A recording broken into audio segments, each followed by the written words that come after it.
That's better. That's better. That's better.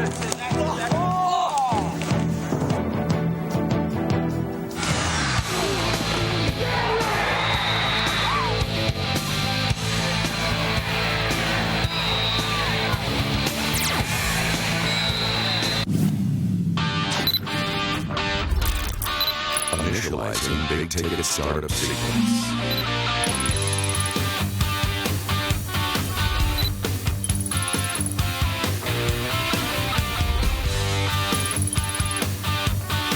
It's Friday Night Football on the Big Ticket. The biggest Friday Night Football show in the region. All systems engaged.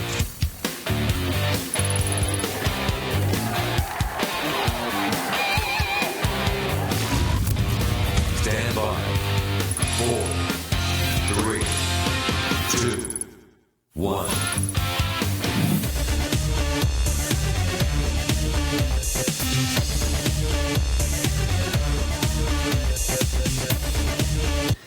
Hello and welcome to 69 Sports Big Ticket 25th Anniversary Special. I'm Dan Mascartolo with Jim Vaughn. We have the privilege of being able to host this program week in and week out, but we wouldn't even have that opportunity if it wasn't for those who came before us, and in a few cases, those that are still here. That's right. Over this next hour, we're going to kind of wind back the clock. We're going to show you how the Big Ticket has become the program that it is today. We're going to go back to its very start in the mid-1990s to its current form right here in 2018. All the former talent you're about to hear from. This show's ticket takers and triple hots, if you will. As with any story, it's best to start at the beginning. There was no idea that it would continue to just organically expand and expand and expand, but it proved to be so popular, and the viewers and the schools just wanted to see more and more. It just made sense. I know for those of you who have watched this show over the years, you recognize every single face on this set. We have Dave Lesko, we have Doug Wright, Jeff Fisher, Phil Shaner. These are guys who have been here since this show's inception. So we felt this was the great place to start. And that's where I'm going to start, gentlemen. Take me back to the beginning when this idea was pitched, whose idea it was, and how tough of a process it was just to get it off the ground. This might start an argument, right? Yeah, because I spoke to Brad Reinhardt, the news director at the time, and I was explaining to him, I said, you came to me and wanted me to do a show. And he said, no, you came to me and wanted to do a show. I just know we didn't have enough time in the segment. We would try to get as many high school games in, and we only would have like 5 minutes. And it was like, we can't do this and do it the right way in that amount of time. And we thought we needed to do an expanded show after the newscast. And thank God I had this guy, because he's the expert on high school football. He writes books about it. Keep talking. And I had this guy, who was a young buck working his butt off, making sure we got everything done. So I was just happy to be in the middle of it all, actually. But these guys really made it happen. Yeah, it was fun because we thought we had it all buttoned up, right? And then we go and we get management to go, yeah, it sounds like a good idea. And then like 3 days before, they say, oh, no, wait, we don't know if this can go live. So how about if you just tape the show to show us that you can do it? So what they did was they cut out all the commercials of Rush Limbaugh, and then we did a 15-minute show from 10:45 to 11 that never hit the air. They said, well, okay, we'll give you a shot the second week, and that's when we finally hit the air. In terms of getting the resources and the manpower together, was that one of the more difficult challenges? Yeah, I would say in a way we all had to do a little something. I mean, I hosted the show but shot a game. I shot a game. So there's 4 of the games right there. So then we had to borrow piecemeal whatever news photographer we can get from the news department to hit a game or two. But the best part was they were all behind us. Whether it was Brad, whether it was that was the big thing. whether it was Rob Vaughn. Yeah. I mean, he loved watching us do our work, and even did a story I remember one year about how it looked behind the scenes to do our show. There's the shorts. Remember, we got the shorts. And what was great was just everyone that, no matter if you were on audio or you're running camera, everyone fell a part of the show. I mean, that came a lot from Jeff and his energy because he took a lot of pride into the show. So it didn't matter what you were. It didn't matter if you were working behind the scenes or wherever.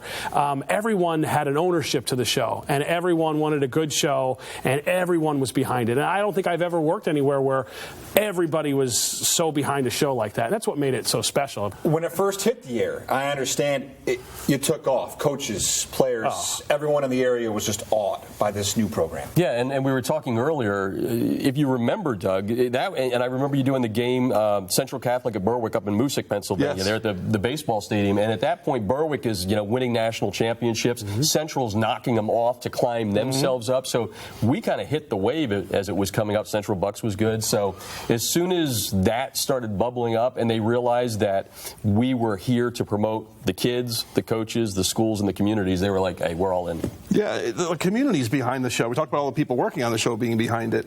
And even to this day, I go places and people will know this show. I was telling a story. I'm in Chapel Hill, North Carolina on business. I'm sitting at a sports bar. I asked the bartender, hey, put the Phillies game on for me. I still follow the Philadelphia sports.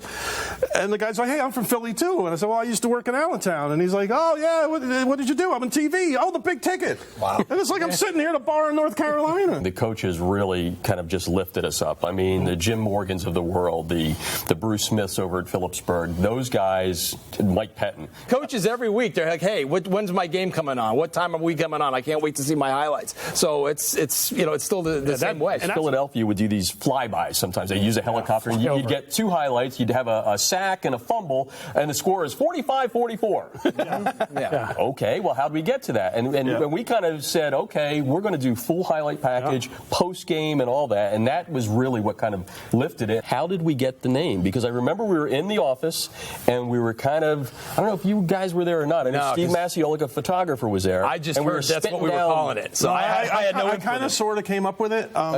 My memory has that I saw a list of names of prospective shows that producer Mike Wertine was working on. Okay. And I saw it on that list. Oh, okay. And I don't know what he was thinking of it for. I don't know if I ever told anybody this story. This is an exclusive. But I remember seeing it amongst other shows. I don't know what he was thinking of producing at the time. And I saw it on a list. I said, oh, the big ticket. I like how that sounds. And there you go. And this is before Country Music TV ever had a big ticket. I sometimes look at that going, we were first. Another name that was actually around for the really early stages of this program is now a well-known name, especially if you follow the Philadelphia Phillies. Here's a little bit more from Greg Murphy, now with NBC Sports Philadelphia. One of my first memories is being on the cover of the TV guide up there from the Reading Eagle, because it was such a big deal. The big ticket was a big deal, and it was so much fun to do. I remember being out at a game. I think it was Governor Mifflin. We were at Governor Mifflin. They were playing Wilson West Lawn. It was a huge game, and there were people in the stands holding up signs that say, "Put me on the big ticket." And I just remember looking around and thinking to myself, "My God, this is big-time sports in small-town America. This is what people are doing on a Friday night. They're coming to high school football, they're playing the game, they're going home, and they're watching the big ticket." And I just thought that was so cool. It was nuts. It was stressful. It was exciting. It was crazy. And it always worked out, which I think is the cool part. Somehow we got it done each night. And, I don't think the viewers probably understand. You run out to a game, and you're at a game for maybe 15 minutes, and you're hoping you get a highlight from the team that's eventually going to win the game, because then you're back in your car, you're driving to another game to try and get another highlight. And, you wanted to get as many pictures as you could, so that, the block was full of action rather than just scoreboards and stuff. So, yeah, you're driving around Berks County, you're mapping it out before the game, you're hoping you get some action, then you're coming back and you're slamming the car in front of the station, you're running in with the tapes, you're putting them in the machines, and you're cutting down the stuff. And then you had to get on the air. So here's my story that I remember. So I remember running out to the game, shooting the game, going to a second game, shooting that game, and now really being crunched for time. And I remember getting to the car and unhooking the cable, putting the deck in the truck, and I put the cable on top of the car, and I put the camera on top of the car, and I'm putting some other stuff in, and then I jumped in the car and I went. And all I heard was boom, boom, boom, boom, and the camera goes tumbling off the car, and the cable, and I ran over the cable. It was just destroyed. The camera was damaged and the cable was destroyed. But we got the highlights on that night. So to think where it started and how it started, and the brainchild of Jeff and Doug, and where it has, what it has become, is really kind of remarkable. And it just goes to show you how many talented people have been through those doors at WFMZ over the years, and take such pride in what they do, and continue to create and build that program. I run into people who are from that area, and they say, hey, you used to work at FMZ. You were on the big ticket. That's what they remember. And honestly, from my time there, that's what I remember too. I don't know if I'd be where I am today if it hadn't been for the big ticket and for WFMZ and Channel 69 and learning there what I learned there, because they let you learn. They let you kind of learn on the fly, but it's the best way to learn because you really figure out how to do it. This job sometimes takes a little finesse and takes some tricks here and there. And I just feel so blessed to have worked with those guys and to have been a part of the big ticket, the early big ticket, and to see where it's come today. It's just awesome.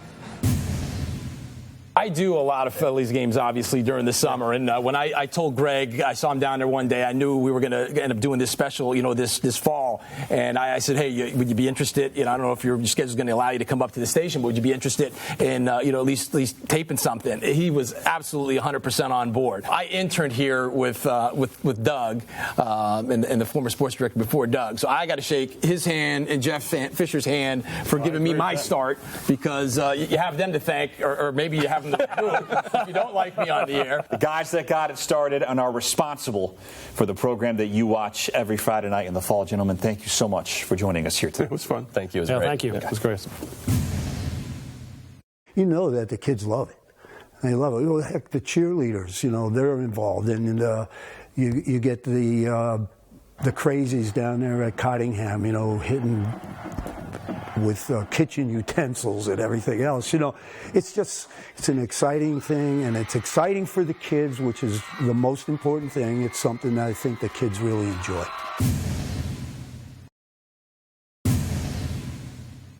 I know we've been invited to do the bleacher thing, and I always say no way, and I watch sometimes how some of the kids are acting in the bleachers.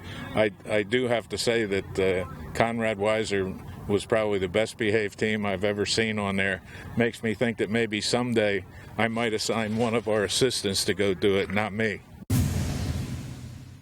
Hello and welcome back to the Big Ticket 25th anniversary special, kind of a changing of the guard for this. We're going to start with the gentleman on my right. You know him, 16 years sports director, 17 total on the program, now sports director at KWTX in Waco, Texas. It's Troy Hine. And then to my left, we've got Dave Lesko. You know him. He's still here. We got Tom Lydon and Tim McMaster. Tom with Boston at 25 News, and Tim McMaster now with MLB.com. Gentlemen, thank you for joining us here as we celebrate 25 years of this program. And we're going to start with the man who is currently in Texas with Troy Hine. And Troy, I got to ask you, how has Texas been since your departure here from WFMZ? And tell us a little bit about Texas football.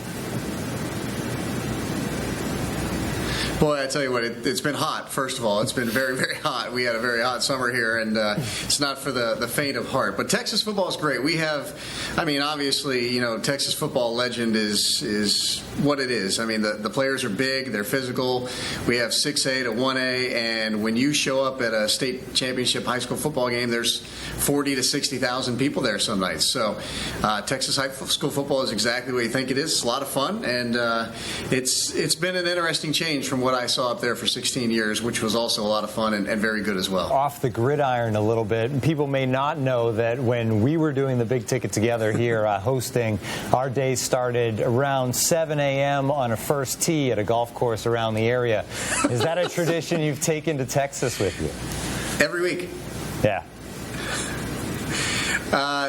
Not exactly. It's a little different here. We just don't have guys that play golf down here at our TV station the way we did there. But I know you, Tom, and I did it. I know Scott Babishak used to join us at times. That was one of the great traditions. That and the Taco Bell that we used to eat on Friday nights. Who could go wrong with that stuff? Golf, Taco Bell, and lots of football.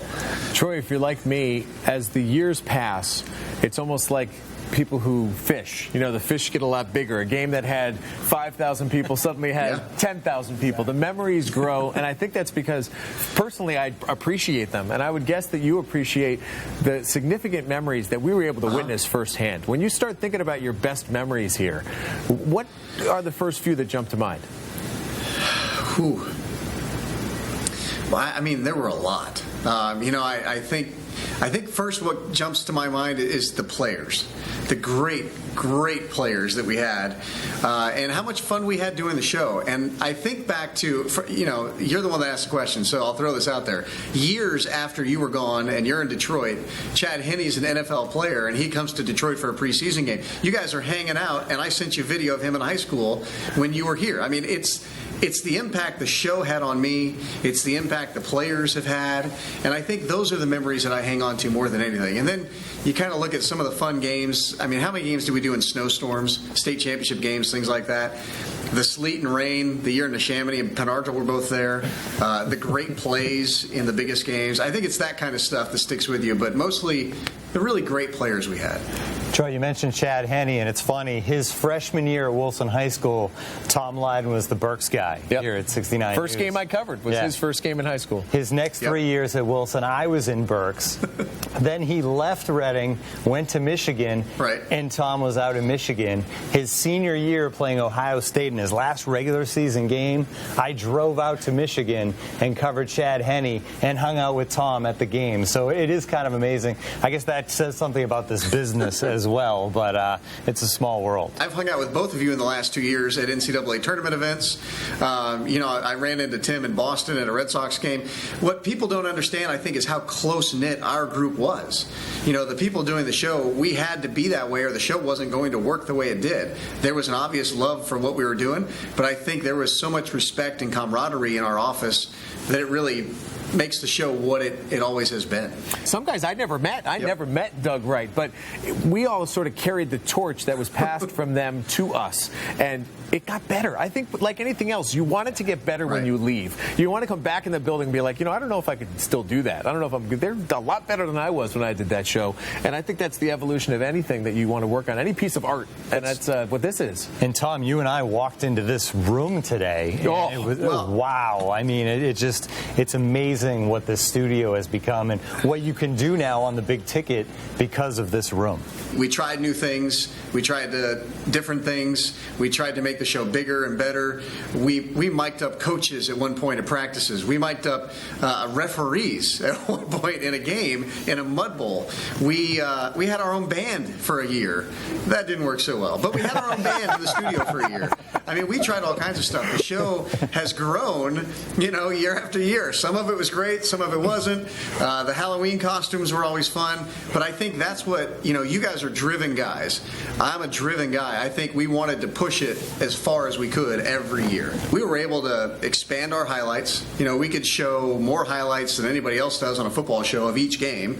We could show 15, 16 games of highlights. So the time expansion was the first and the biggest, which I thought really made the show what it is. You think about 25 years, and I was here for 9 years. We mentioned how long Troy was here. Dave, you've been here not all 25, but all 25. All 25? Yeah. All 25 right here. I think there's a watch or something we have for you. The future to the past, the future. But I was going to say, one of the coolest things I remember over that time is I got here, and there were teams that were bad. And for 2 or 3 years, they were bad. And then you witness they hired the right coach or something happened, an attitude changed, and suddenly they were contenders. And that was so cool over time to see programs go from bad to good and then maybe back down again. But just being here, and this show has seen so much of that over 25 years. Before Troy hops in, I want to make a point. Building on what Dave just said about being here 25 years, there has to be somebody in the building, and Dave has been that guy in the building, who, even if it's maybe behind the scenes a little bit, says, this is how we do things here. Yeah. And Dave makes it clear that you're dedicated to local sports. And this show succeeds because it's dedicated to local sports and local people. And it takes a consistent thread, which you just made light of, but somebody to say, this is what we do and this is why we succeed. And I think we all picked up on that. And we all took pride in that. And I brag about it. I mean, I've been out of here for 15 years now, and nothing prepared me for my career more than sitting in front of a camera from 11 to 12 o'clock on Friday night without a script and saying, go. Troy, don't go anywhere. We're going to bring you back on the other side. But Tom and Tim, thank you so much for joining us as well. But it's been a pleasure, and I know you guys have had a lot of fun doing this. Good time. Thanks for having us back. This was a blast. Was looking forward to it for weeks. So thanks for having us back. Homecoming. Well, fascinating stuff so far. Some of those stories from Jeff, Doug, and Phil, Tom, Tim, of course, Troy, and we're not done with him yet. Really just fascinating stuff and helping to take this program here to the next level. Yeah, you've already seen NBC Sports Philadelphia's Greg Murphy, of course, does sidelines with the Phillies. He's not the only well-known talent in Major League Baseball who has roots in this program. Our Tom Lydon earlier this year caught up with a very special guest at Fenway Park. The year was 2004 when we were both in the sports office at WFMZ. Meredith Marakovitz, I met when she was at Allentown Central Catholic, and I think, honestly, you're the one who makes us all the most proud. And you were never even on the air at WFMZ, but everyone in the Valley knows you. What was your big ticket experience like? Because you were an intern, I think, in 04, right? First of all, thank you. That means so much to me, but it was crazy. I remember reaching out to you and Troy and saying, is there any work I can do at WFMZ? I don't care if you pay me. I don't care if I don't get credit. I just want to do something. So I drove from Philadelphia, where I was attending LaSalle the first time, and I would go and I would shoot some games. I would edit. You guys let me cut teases occasionally, and it was some of the best hands-on experience that I received. Not to mention, it was such a family. We all sat there in that tiny sports room or newsroom, and we all chatted about the local high school football and everything that was going on. But overall, just a good time. Well, the core of it is the same, which I really like. They're talking about high school football. They get whatever they do on the computer there, the tweeters or whatever they are. You know, I like to see what different people have to say. That brings a new element to it. The guys you have doing the reporting, they do an awesome job. They have the different regions that they do, and I enjoy listening to what they have to say about the region that they cover. And I just like hearing those guys talk about high school football. Hello and welcome back to the Big Ticket 25-year anniversary special. Once again, we have Troy Hine, sports director, KWTX in Waco, Texas, longtime sports director here, helmed this program for really a majority of its existence. And then, of course, Jim Vaughn and Dave Lesko. We're going to call this kind of the contemporary era, guys. This was the core team when I arrived about 7 years ago. And I want to start, guys, with kind of some of the major changes that took place. There's some stylistic things. And, Troy, we're going to bring you in on this first. Social media. Bringing in Gina Johnson. I think a lot of that was your idea. And was that kind of the vision you wanted to take forward with the program? Yeah, I think that was part of it. I think part of it, too, was there was social media happening whether we wanted it to or not. And Jim and I, and I don't know if Tim was there for that or not, but Jim and I are busy during the show, and we could respond to some of it, but we couldn't do everything that we wanted to do. And so bringing Gina on, especially because she's fantastic, and she's so much fun, and the kids love her, and she was able to do the stuff that we couldn't do. We still joined in, but having somebody kind of drive that for us changed it completely, because now we're on air and online full go for an hour, which was awesome. One of the other cool things, Troy, speaking of that, is that you see the melding of the social media with the other advents of the show, like the live interviews. We were, now we're going to location, but as you mentioned, we had the tweeters live in studio, and suddenly we've got the kids tweeting from the studio, taking selfies, and that aspect really gave the show, I think, new life in that sense, too. I mean, I wish people could see the commercial breaks, because we were running around the studio taking selfies with kids, selfies with Gina, selfies with mascots. We had Jason Roeder's kids sitting with us on the set where you couldn't see them. I mean, it was craziness some nights in the best possible way. Dan's kind of doing the same thing now. Talk a little bit about your day on a Friday and coming in and producing your shows for the news, and then going and shooting at least a half of football, and then coming back and putting your shows together for 10 and 10:30 while you're getting your scores and your highlights ready for the actual big ticket. I mean, I think for me what was great was how much help we had. You know, I mean, once we started adding people helping with scores, and once we added, more photographers, and it just made life easier because I didn't have to stress. And especially once we got to this era of it, you and Jim had been around a long time. Sam Marcinek has been fantastic for years. I mean, if anything fell between the cracks on a Friday night, Sam figured it out and fixed it. John Block came on board. It was just fantastic because we had so many people that could do it with their eyes closed, that had done it so many times that I didn't have to worry about every little thing because you guys took care of that. And you guys were around a long time. And then once Dan got here, it was just more of the same. So I think that really was what was cool about it. But, it Fridays were, hectic from noon to figuring out where, we were going to get all these cameras at times, to cars. And there's so many different millions of little things that go into it. But from noon till midnight, you felt like you were just going until that final credits rolled. And then you went, oh, okay, the day's over. That was a good day, But if you didn't like really being stressed and busy and everything else, it wouldn't have been any fun. But I know I love it. I always did when I was there. I know you guys all love it too. In the midst of all of it, you go to a football game and you hang out with thousands of fans and football team. It's just, what else would you want to do on a Friday night? It made a lot of sense to me. In your long time kind of in charge of the program, did you ever envision it getting to where it is, and to just see how popular it became? The popularity was, I don't think any of us could ever have imagined how popular it was. There were people, I have been in the Hard Rock Cafe in New York City and had people stop me and ask about the show. I've been in Delaware on vacation and had people stop and ask me about the show. I was in Wyoming hunting and had a family stop and ask me about Boyertown. So it was crazy to me how popular it was. And it wasn't just that people knew what it was, they loved it. And we went out of our way. I think we loved it, and we loved that they loved it. And it was just such a neat feeling that everywhere you went, you knew you were trying to do the very best. And the one thing that I told people here when I got here was, we don't make fun of kids that are high school kids. We try to show off the best of everything they do, and that's what that show was always about. So positive, so much great stuff, so many great players, great teams, great coaches.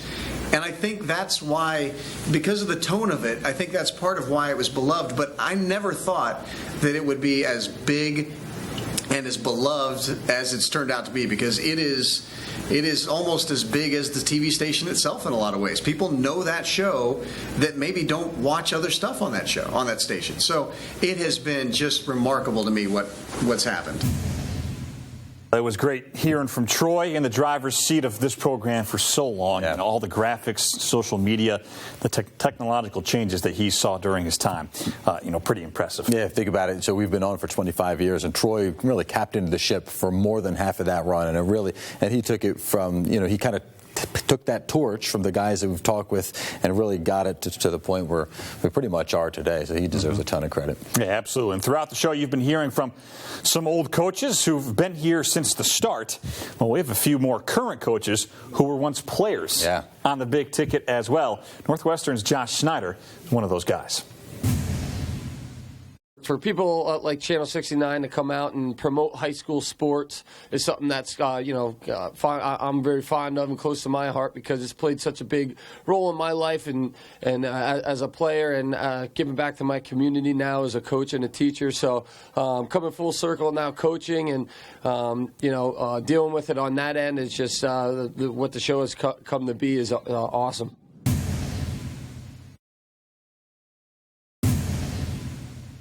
It affected us socially, it affected us professionally.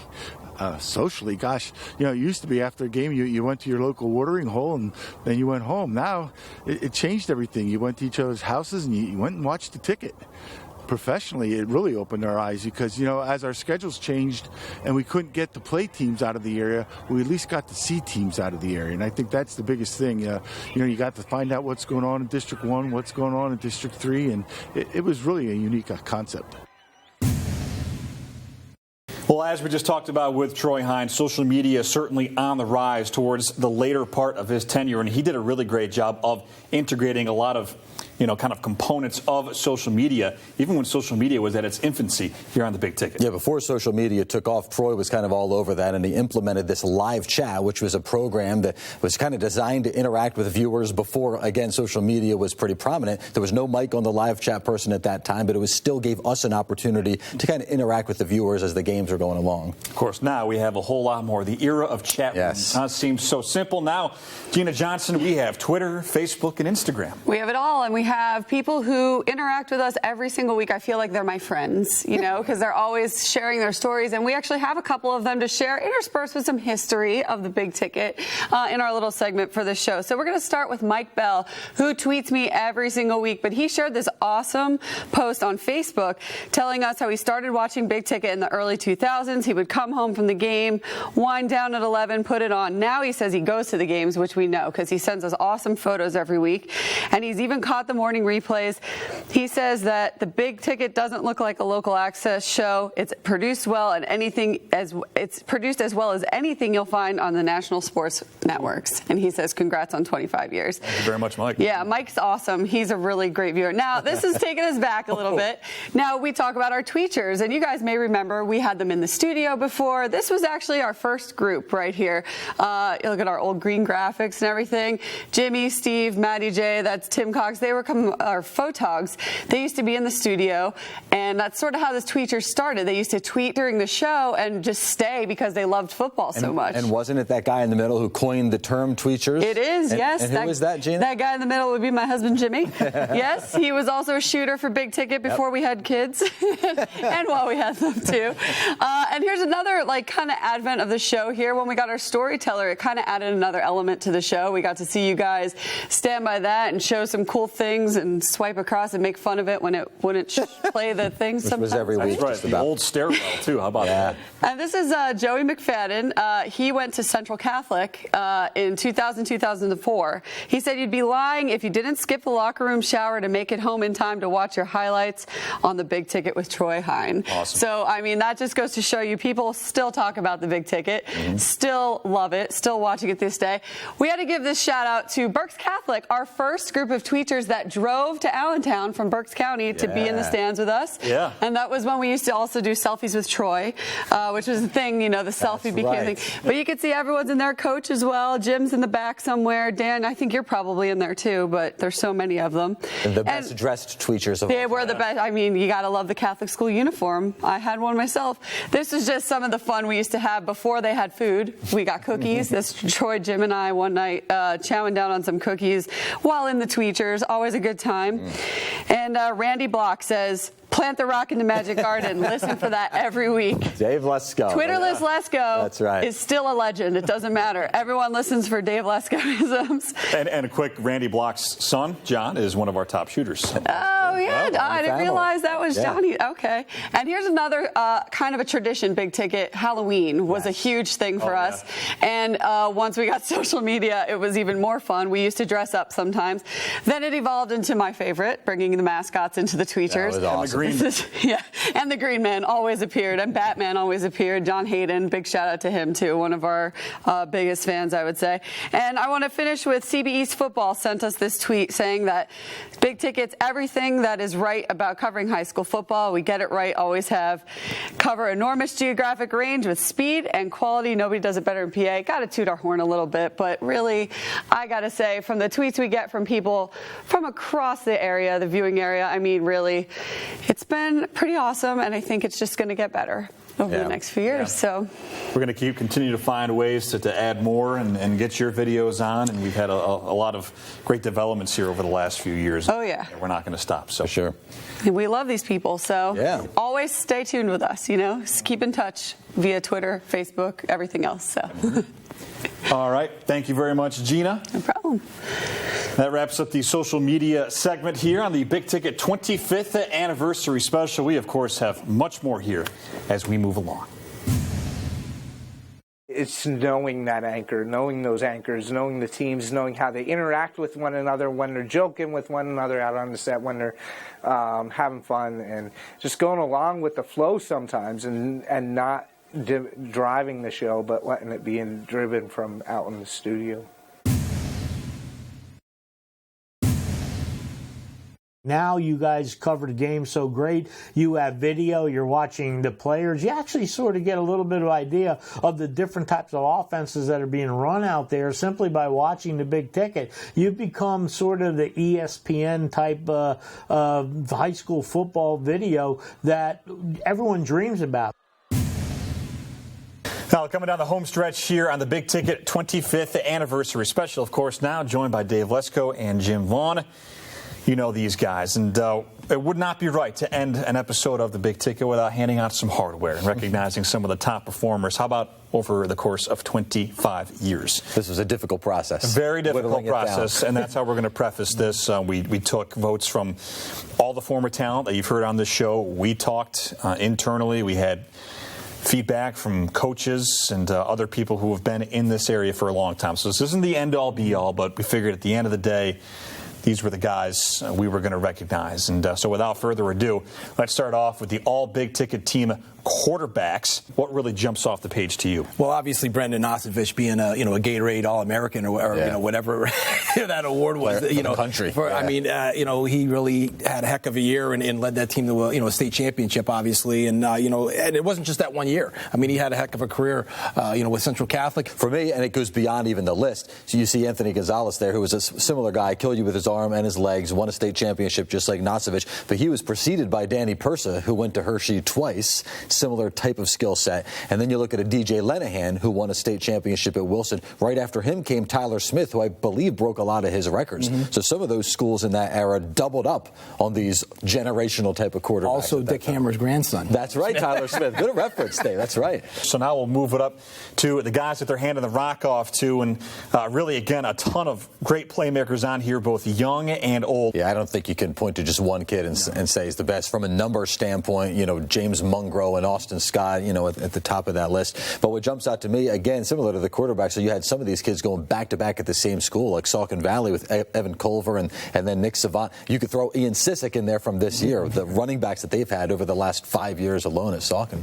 Yeah, I mean, you mentioned James Mungro, and I was fortunate enough when, he got into the NFL and he was playing for Edgerrin James with the Colts, taking over for him when he got injured, and he had a big game at the Vet. He did, I remember that. He torched the Eagles, and we were all around him like, he won the Super Bowl or he was a Heisman Trophy winner, but he was a great kid. He was a real good talent, and, unfortunately his professional career didn't last that long, but he was something else. And we talked about Austin Scott, and obviously, he broke his record. His record didn't stand very long, and Austin Scott came along and broke it, and he had a heck of a career with Parkland. We'll also throw in the two fullbacks as well. James Devlin from Boyertown, Dustin Picciotti from CB West.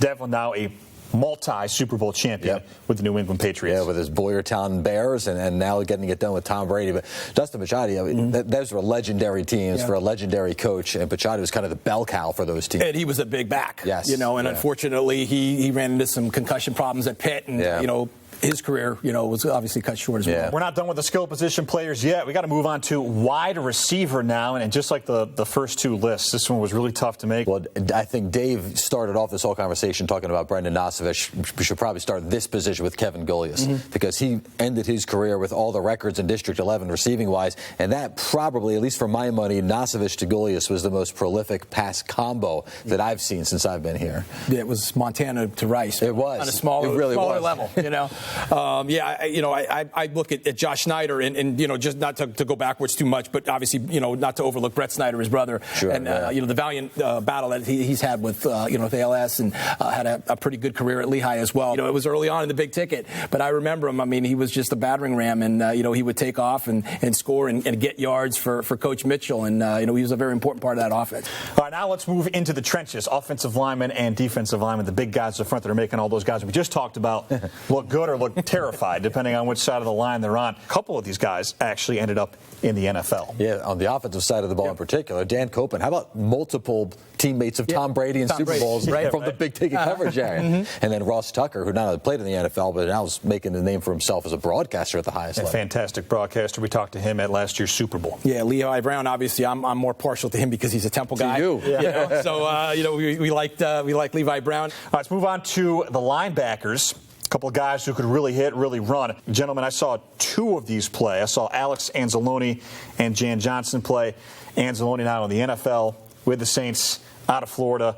The main piece in the Wyomissing State Championship team 2012, the only Berks County State Championship. And then Jan Johnson, now starting a linebacker for Penn State. Andy Davison from your alma mater. Didn't it seem every week he was laying somebody out? He was laying somebody out, whether and he did it obviously on the offensive side of the ball too. But he was was a guy that had his hair on fire in just about every play. And I remember way back when I think interned in the sports department, Tim McMaster showing me tape of James Bryant saying, "Here are some of the most wicked hits you're going to see," and it was James Bryant after James Bryant hit for Reading. He was just a beast. Moving on to the defensive backs, Dylan Evans, Jared Holley, and Troy Hine told me Jared Holley was the best defensive back he's ever seen. Yeah. Brian Scott, of course, had a really good NFL career after graduating from CB East and then through college. I would have to agree with Troy. I mean, Jared Holley, you didn't throw at him. No. He would end up with like 7 or 8 interceptions, and it was like on 8 or 9 targets all year. Eventually, opponents would just go to the other side of the ball, and it's a big reason on both sides of the ball why Easton was so good when he was there. Well, for me personally, Bo Tack, obviously a great kid, great individual, great player, just unfortunately left us too soon. And then, of course, the special teamers, the kickers, guys who can sometimes win you a game. And we've got a couple on here, and they're probably names that if you're an NFL fan, an avid viewer, you're going to know. We got Taylor Bertolette out of Exeter, Brandon McManus from North Penn, who's become a pretty solid and consistent kicker for the Denver Broncos. Yeah, I was doing a lot of District 1 games when McManus was there, and the first time I saw him, Dick Beck trotted him out for like a 49-yard field goal. I was like, what is he doing? Because I didn't know about the kid. I was like, Dick, you know where you are on the field, right? Yeah. And he booted it with like 10 yards to spare. All right, moving on to the coaches, and a number of these men you've actually heard from already in the show, and if you haven't, you might hear from them here over the next few minutes. But I want to take a moment real quick and thank a lot of these coaches, because without them, this program too probably wouldn't be where it is today. Bob Stem, who for a time was part of our big ticket team. There was at least a year or two. That was your idea, right? To get him on the set. I talked to Troy. It's like, hey, he's not doing anything. He's between he left Becca and coming back to Peaburg. And it's like, well, Stem, he's like that box of chocolates. You never know what you're going to get. A couple Colonial League guys too. I mean, you can't talk about Colonial League without talking about Bob Mitchell and Jim Tack, a couple of Pennsylvania Hall of Fame coaches. That Jim Tack, every time he gave me the moniker, I was going up there so much in the early 2000s or the late 90s. I was called Slatington's second son. And I got a story about Jim Morgan's. At one point, I went to Parkland's practice a few years back, and it was a sloppy practice, and Morgan's just reamed these kids out, sent them off the field. This is way early, and he's like popping blood vessels, and I'm waiting to interview him, and I'm like shaking. I'm thinking, what the heck am I going to get? And he comes over and he goes, how you doing, Jimmy? Oh, don't worry about it. I just got to do that sometimes. I'm not really mad. I just got to send a message. Two different, but that's why he was such a great coach. He had the pulse of his team, just like all of these guys. And he knew exactly what buttons to push. Yes, exactly. Absolutely. Right. Yeah. Yep. Rick Healy and Bob Wolfram. Not only are you going to find probably 2 more talented head coaches, but you're probably not going to find two better men. Yeah. They're both just great stand-up guys. Coach Bob Wolfram hitting the 300 win mark total this year with the Spartans, still the only owner of the only state championship in Berks County. I think Rick Healy and Berks Catholic are going to get there soon. I was going to say, knocking on the door. They've had some great teams here over the last few years. We're not done. We got one more stop to make, if you will, one more list to unveil our top teams from 25 years here on the Big Ticket. Don't go anywhere.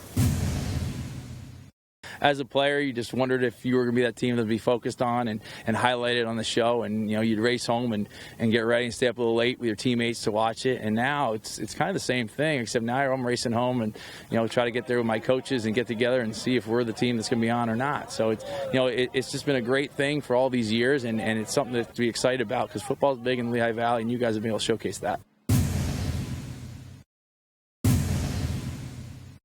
Well, we promised you one more list of accolades, and now we're going to go to the top teams, 25 years of the Big Ticket. And for this, it was pretty easy. All of the state championship winners. And boy, did we have a fair amount, whether they were in Pennsylvania or New Jersey. We're mainly talking about UP, Bert. But I want to start with those CB West teams. Just how dominant were they? They were good. There's really no other way to play. I mean, Bethlehem Catholic at that time, I can't remember, I think it was 99, was, the team around here, kind of the team to beat. And I think they met in, I think it was the Eastern Final, and they ended up playing it over at Goodman Stadium over in Lehigh. And CB West ended up winning the game. But after the game, Mcfadden, I remember him going over and talking to Mike Gregoric, who was obviously obviously the big linebacker that ended up going to Lehigh, and was talking to him and basically told him, son, you could play for me anytime. Mm-hmm. Wow. So I mean, that's from a coach, the ultimate that's an ultimate compliment, and I mean, he did deserve it. He was a heck of a player, but for an opposing coach and somebody like Mcfadden, coming and tell you that you could play CB West anytime, I wish I could have coached you. That says a lot. Yeah, it really does. And that, again, went into some of the better rivalries at the time. CB West and North Penn became a pretty big thing, as we talked about. North Penn to Chamonix. You see Chamonix there in 2001 winning it all. But, yeah, those CB West teams, I'm not sure there's a better dynasty within the last 25 years. I mean, you're talking about a team that some were calling the best in the country. 0-2 Parkland to Quad A. I've heard that was quite a year for the Trojans. Also involved quite a game. Yeah, that Parkland, you remember better than me, David. That Parkland back in 2002 was a game that people to this day, 16 years later, talk about. Yeah, I mean, it's so far away, and when you get 25 years, I mean, they all kind of mesh together a little bit. But I just remember that it was really, they were building it up. It was Austin Scott versus Adam Bednarik, and Becca had a lot of other pieces to it, and Eddie Scipio. They had other different guys that it wasn't just all Adam, and it ended up, Parkland ended up pulling it out, but it was a tight game throughout. It was pretty much a chess match. 06, this was a really fun Wilson team, as I recall. Yeah. They won it in 06, but they had a couple of chances at gold. They did. So they were there when they were all juniors, right? G.J. Lanahan and company. Brad Walter was a senior, and they came up just short to South Park. Right. The next year, they went back, and they had an incredible run. I remember being up at Montoursville State semis. They were down double digits. They score late. They get an onside kick. They score again. And then they faced Terrell Pryor and Jeanette, who was supposed to run him out of the building. But there was Lanahan to skirt Justin Skirbo late with a minute or two left to win it all. That's, to this day, one of my favorite teams that I've ever covered. And then in 08, that Liberty Hurricanes team, too, was awfully special. They, I don't remember if it was that year or the year before, because they were in Hershey 3 times in 4 years with Timmy Monsman, but they had a 4 overtime thriller to beat Pennsbury in a state semifinal. And then in 08, getting that championship game in another thriller, I believe it was in overtime against Bethel Park, and it was so fitting because Anthony Gonzales, as we talked about earlier, was so incredible at the quarterback position, but his interception on defense in the end zone sealed the state championship for the Hurricanes. Phillipsburg, 08, 09, and then while we're talking about the State Liners, also 13-14, the winningest program in Jersey. How fortunate are we to have that program right across the river from Pennsylvania? Absolutely, and we have them on this, kind of delineated on this list. I believe it's 6 state sectional championships over the last 16, 17 years. It's been from Phil Rahm to Bob Stem to now Frank Duffy. It's just incredible the success that they've had. And I know Jim likes them because of the spread and the food. 6-foot hoagie, pepper pot soup. We're there every week. Priorities. That's it's right. Not so much the football. That's right. That stuff matters. Absolutely. Just keep that in the back of your mind. 2010, the Central Catholic. What stands out about that Vikings team? Well, again, Brendan Nosovich, Colin McDermott, toting the rock, the Magic Garden, doing a lot of that, and then I think he went to Ship and kind of continued to do that. But Brendan Nosovich, I mean, he was a big part of that team, and everybody was hoping that they would break through. It's been a while. It was '98. It was 10 years since they won a state championship with Jim Morgans, and they took care of business. The 2012 winner to this day, still the only Berks County state champion, the Wyomissing Spartans. Mentioned Alex Anzalone. He was the heart and soul of that team, but they had so many other talented playmakers. Justin Causa, Mason Smith, Joe Caccione. That line was huge. For a school as small as Wyomissing, that was a big line, and they had to beat some really good teams to win that championship. They had to beat Imhotep, and then they had to beat Aliquippa in the championship game. So that tells you how legit that team was, how legit all of these teams were on this list. Congratulations to all these teams, all these programs. You can see how spoiled we are in this area to have this kind of talent. We basically have a team